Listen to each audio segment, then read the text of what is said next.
ในวันที่23พฤษภาคม2025คณะกวดกาของโฆษณาอุปมศูนย์กลางภาคได้จัดกองประชุมสรุปเวียกงานกวดกาประจำปี2024และทิศทางแผนการประจำปี2025กองประชุมโดยการเป็นประธานของทานนางวีรวรรณพันธวงศ์กรรมการประจำพรรคห้องหัวหน้าคณะโฆษณาอุปมศูนย์กลางพรรคประธานกวดกาพรรคทานสีไนเมียงลาวันห้องเลขาคณะพรรคห้องประธานคณะกวดกาศูนย์กลางพรรคห้องประธานองค์การกวดการัฐห้องหัวหน้าองค์การต้านการสอราดบางหลวงคันศูนย์กลาง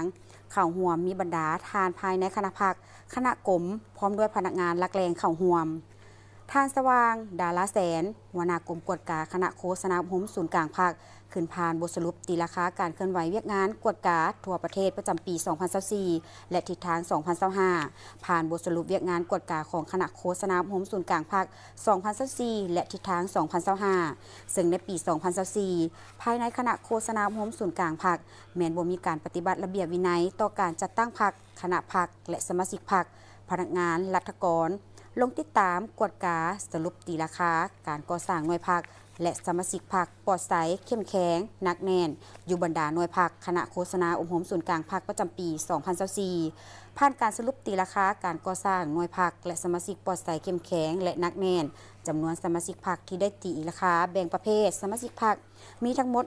165สหายหญิง77สหายประเภทแข็ง162สหายหญิง77สหายกลาง3สหายหญิง0สหายบได้จัดประเภท70สหายหญิง30สหาย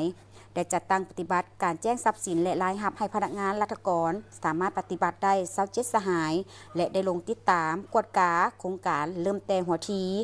โครงการปรับปรุงซ่อมแปลงตึกอาคารอยู่ห้องการสภาทฤษฎีศูนย์กลางภาคเคียงคู่กันนั่นได้เสนอแต่งตั้งห้องหัวหน้าคณะโฆษณาอุปมศูนย์กลางภาค2สหาย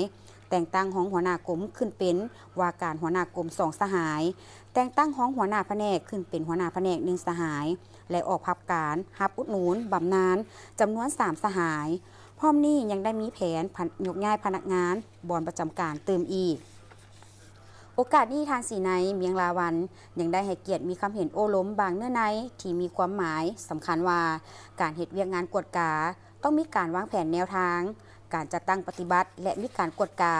ผู้ที่เฮ็ดเวียกงานกวดกาต้องได้กวดกาซึ่งกันและกัน